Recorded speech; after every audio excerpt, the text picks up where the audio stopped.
Halo netizen, ini adalah Suzuki Wagon R Smile Hybrid tahun 2022. Nah, ini adalah sebuah K-Car sliding door dari Suzuki yang juga sampai di Indonesia ya. Kemarin kan juga sempat rame tuh, ada banyak K-Car yang tiba di Indonesia. Dan mobil ini lagi ada di Tech Rep Indonesia. Jadi terima kasih banyak buat Tech Rep Indonesia yang telah meminjamkan unit ini untuk kita review ya. Oke, sekarang kita lihat ke interiornya dulu dari mobil ini ya.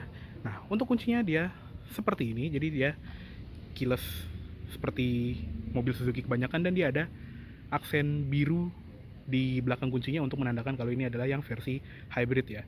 Di tombolnya dia ada 4, lock, unlock, dan buat buka pintu gesernya yang secara elektrik. Dia juga sudah ada keyless entry, jadi cukup klik tombol ini untuk mengunci, spionnya akan otomatis terlipat, dan klik lagi untuk membuka pintunya. Nah, untuk interiornya ini juga khas K-Car gitu ya, dia lucu, funky, dan retro futuristik. Untuk bahan joknya dia masih fabric, cuman motifnya itu kayak mobil Jepang 90-an gitu ya, unik sekali. Dan pengaturannya dia lengkap. Untuk jok pengemudi ada height adjuster, recline, dan ada sliding juga yang jauh sekali slidingnya. Oke, sekarang kita sudah berada di interiornya Suzuki Wagon R Smile. Untuk nyalain mesinnya tinggal injak pedal rem dan tekan engine start button di sebelah kanan sini untuk menyalakan mesinnya. Nah, halus banget ya, walaupun dia mesinnya 3 silinder, tapi getaran tuh minim banget. Oke, yuk langsung kita tutup aja. Oke, sekarang kita sudah berada di interiornya Suzuki Wagon R Smile tahun 2022 ya. Dan seperti yang gue bilang tadi, ini tuh unik banget interiornya. Jadi banyak panel-panel yang walaupun dia bahannya plastik keras gitu ya, tapi sama Suzuki tuh dibikin lebih atraktif dengan warna-warna yang unik gitu ya, kayak warna beige, terus ada aksen-aksen rose gold, piano black, bener-bener unik banget. Jadi nggak kelasan murahan di interior mobil ini. Untuk setirnya juga ini unik ya, biasanya kalau setir mobil kan warnanya hitam atau abu-abu gitu, dia warnanya beige, dan ini setirnya mirip setirnya Ignis gitu ya. Pengaturannya dia tilt tapi belum bisa teleskopik. Di sebelah kiri ada tombol untuk audio steering switch buat volume, mode, ganti track, angkat untuk telepon, voice command, dan info di MID. Di tengah ada klakson sama airbag pengemudi, dan ada sistem cruise control yang kerennya ya, untuk mobil K-Car seperti ini sudah adaptif, jadi dia bisa menjaga jarak antara mobil di depannya. Di belakang setir ada tuas lampu yang sudah otomatis, ada mode lampu senja atau buat off, switch fog lamp depan, dan full lampu utama. Di sebelah kiri ada switch wiper yang belum auto tapi udah ada intermittent timer dengan pengaturannya di sini, dan ada pengaturan wiper belakang. Instrument cluster juga ini unik sekali karena dia kayak retro bulat-bulat gitu ya, dan di saat yang bersamaan juga canggih karena MID-nya itu lengkap banget fiturnya. Di sini ada speedometer analognya maksimal 140 km per jam, dan untuk di MID-nya itu lengkap ya, ada jam digital, temperatur udara luar, ada fuel gauge, seatbelt indikator penumpang belakang, gear indicator, sama odometer itu masih rendah banget, 172 km. Di sini ada konsumsi BBM-nya, rata-ratanya berapa, sisa jarak tempuhnya berapa, dan ini masih bahasa Jepang banget ya, karena ya emang mobil ini kan khusus pasar Jepang sebetulnya. Terus ada konsumsi BBM rata-rata selama 15 menit terakhir, waktu berkendara sama kecepatan rata-rata kita terakhir, terus ada waktu berkendara atau sorry, ini adalah waktu idle stopnya berapa lama berfungsi dan berapa banyak BBM yang dihemat. Ada jam analog, ada motion sensor untuk G-force meternya, terus ada axle and brake meter, jadi berapa banyak bukan pedal gas dan injekan pedal rem. Dan karena ini mild hybridnya Suzuki, jadi dia ada display hybridnya ya, jadi ada engine display, motor display, dan battery displaynya. Di sini juga ada speedometer digital dan tachometer digital. Ada brightness panel instrumen dan layar kosong. Terus kurang lebih segitu aja sih. Ya kurang lebih mirip seperti MID-nya Suzuki yang baru-baru ya. Di atas ini juga ada heads up display loh, jadi keren banget. Di sini ada tampilan untuk speed kita berapa, terus ada gear indicator, ada jam digital. Kita bisa atur sudutnya juga berapa, atau ketinggiannya gitu ya, dan brightness-nya juga bisa di terang redupin. Pokoknya ini unik banget untuk sebuah K-car atau istilahnya kayak LCGC-nya Jepang punya fitur ini. Terus ada tampilan konsumsi BBM juga, ada tampilan hybridnya, ada takometernya juga, seperti itu. Jadi lengkap banget ya. Oke, lanjut ke sebelah kanan dari dashboard ini. Di sini ada ventilasi AC yang dia bulat seperti ini, dan uniknya dia ada aksen rose goldnya ya di pinggirannya. Terus ada tombol-tombol tambahan buat ngatur MID. Ada satu buah cup holder di sini. Di bagian bawahnya ada engine start button, buka tutup power sliding door, ada tombol buat matiin idling stopnya, dan tombol matiin stability control. Ada sensor parkir. Di sini ada tempat buat ETC di Jepang gitu ya, yang kalau misalnya kita mau lewat gerbang tol tinggal lewat aja, nggak perlu ngetap kartu kayak di Indonesia. Ada tuas pembuka tangki BBM-nya, ada pedal yang masih model gantung, dan dia model parking brake-nya diinjak seperti itu ya. Nggak ada footrest tapi lantainya agak naik sedikit. Ada tuas pembuka kap mesin di situ. Ada laci penyimpanan terbuka di bagian bawah. Setir untuk door trim dia full plastik, cuma permainan aksennya pinter banget. Di sini ada aksen rose gold, ada aksen jahitan palsu, terus ada twitternya di sini bentuknya unik, handle pintunya chrome, dan ada switch central locking, pengaturan spion lengkap, bisa dilipat secara elektrik juga, dan ada window lock, ada auto down dan auto up power window yang ada anti jepitnya. Di bagian bawah ada door pocket sama cup holder. Terus ada ini juga ya, ada speaker di bagian bawahnya. Terus di bagian sini ada sun visor pengemudi yang ada cermin dan card holdernya. Sama di sebelah kiri juga. Spion tengah ini sayangnya nggak ada dimmernya ya, jadi nggak ada mode siang atau malam, dan nggak ada auto dimming juga. Di tengah ada satu buah lampu kabin yang masih bohlam. Di sini head unitnya belum ada karena dia masih audioless. Dari Jepangnya emang datangnya tanpa head unit. Ya emang ini ya, di Jepang kan head unitnya bahasa Jepang gitu, takutnya ya dia nggak kepake gitu di sini. Navigasi juga nggak kepake kan. Di sebelahnya ada ventilasi AC buat pengemudi, ada controller untuk heads up display, dan ada tuas transmisinya di sini dia CVT automatic. Ada mode drive, ada mode low gear, dan ada sport mode di bagian sini atau mode S ya. Di bagian kanan sini juga ada tombol-tombol buat active safety-nya ya, ada tombol buat auto emergency braking-nya, kalau misalnya kita nggak suka bisa dimatiin. Terus ada lane departure warning-nya atau lane departure assist-nya juga bisa dimatiin, dan kalau dimatiin dia ada bunyi notifikasi seperti itu yang kenceng banget, dan ada tombol buat on atau off-in pintu gesernya.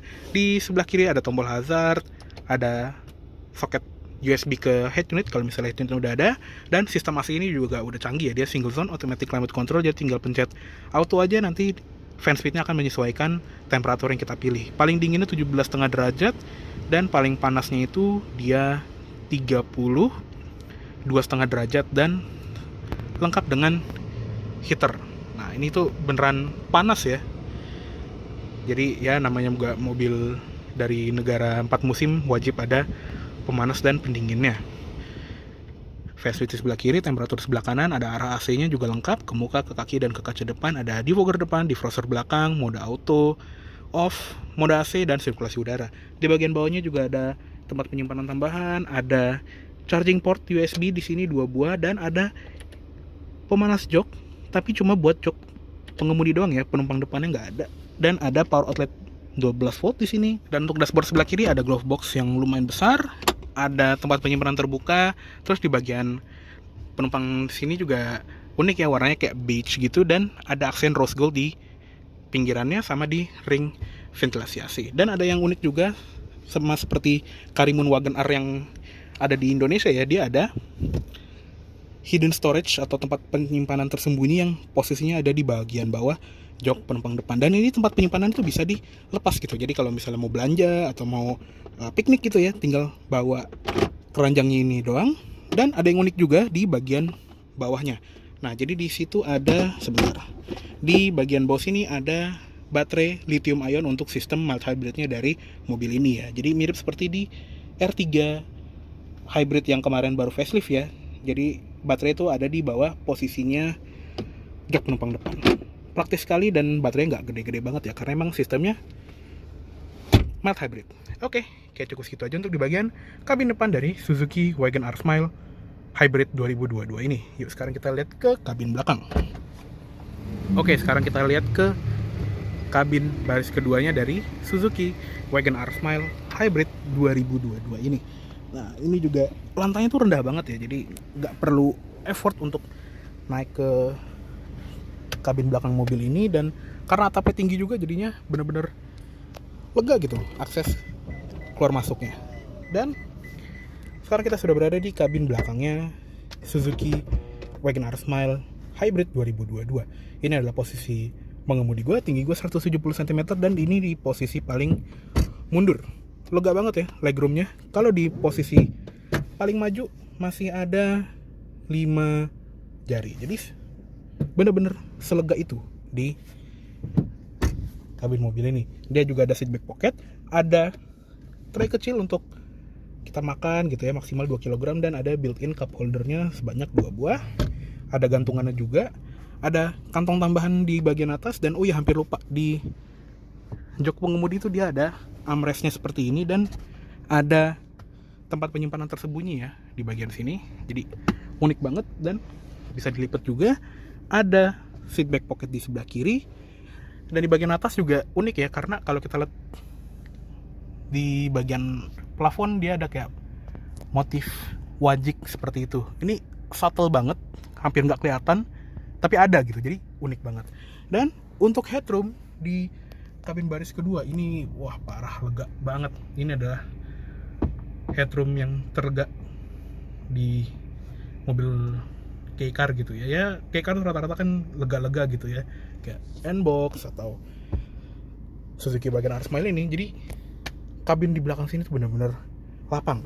Untuk di bagian door trim dia polos ya, serba plastik. Ada switch power window, cuma bisa turun segitu doang, belum auto juga. Oh ya, ada grab handle di pilar B untuk memudahkan akses masuk, dan ada grab handle lagi di bagian kanan dan kiri. Untuk jok belakang juga sama seperti di jok depan, motifnya tuh kayak motif jok mobil 90-an.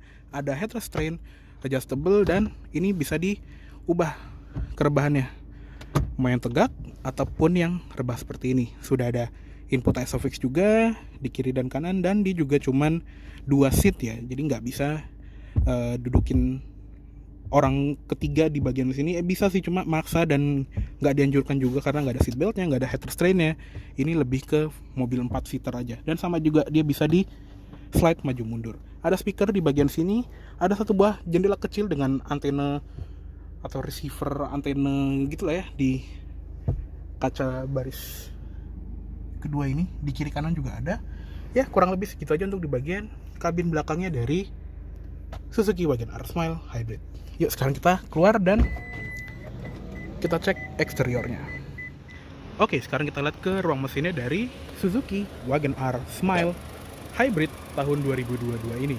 Nah, ini juga mesinnya sama seperti K-Car kebanyakan ya, dibatasi di 660cc 3 silinder. Tapi kalau misalnya di K-Car sebelumnya yang udah pernah kita review itu menggunakan turbocharger, di sini dia naturally aspirated, jadi tenaganya lebih kecil ya, 49 PS dengan torsi 58 Nm, jadi jauh lebih kecil dibandingin N-Box Custom atau Daihatsu Copan yang kemarin. Tapi dia disupport oleh sistem mild hybridnya Suzuki, jadi ya ada sedikit tambahan boost tenaga lah ya dari motor listrik atau integrated starter generatornya, dan sistemnya kurang lebih mirip seperti yang ada di R3 Hybrid Facelift.